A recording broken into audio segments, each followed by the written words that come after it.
The letter X, and it's not easy to find a letter X word. The letter X stands for xenophobia. Listen to this familiar story.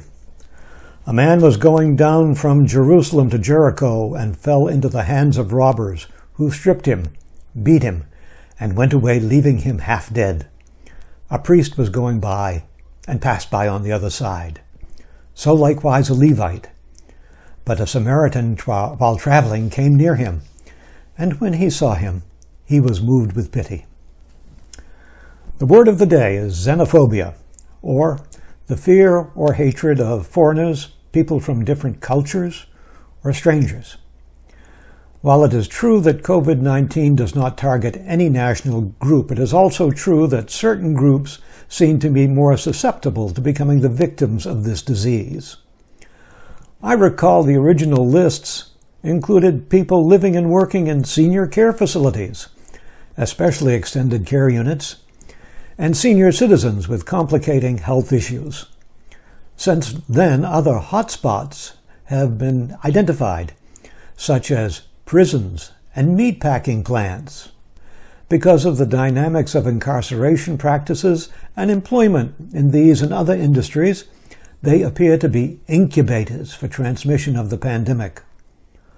Also, it has become evident that COVID-19 is claiming more victims among people of color than among white people. And it has become apparent that the lower income workers, who are easily overlooked and are now the essential workers, keeping the healthcare system functioning, they are disproportionately becoming COVID victims as well. Now, this news is unpleasant enough for minority groups, but to add the depressing truth that both Mexicans and Chinese minorities and businesses were early on targeted, the former because of a ridiculous myth involving coronavirus and Corona beer, and the latter because of a ridiculous insistence by our nation's leader in labeling coronavirus the China flu. Such labeling certainly has stoked our current national slide into a toxic mix of xenophobia and resurgent racism.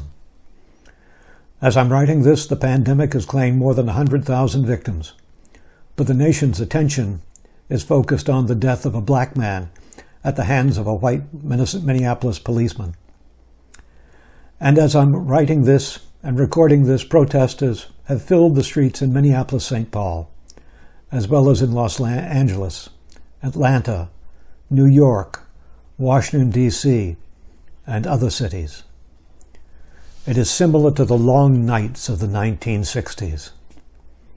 Certainly, as this pandemic is discussed, as the after effects on our society are evaluated, the resurgent racism and xenophobia, the motions surrounding these, will be an important part of the conversation. The hopeful sign, if there is any, is that the protesters are more diverse than were the crowds of the 1960s. For those of us who recall the violence and the damage of the 1960s, the levels of hatred expressed for minorities, the complicity of various levels of state and national leadership, this is an emotional blow. It reveals the weaknesses of the facade of the equality we had worked to build and thought we had accomplished. How could it all fall apart so quickly?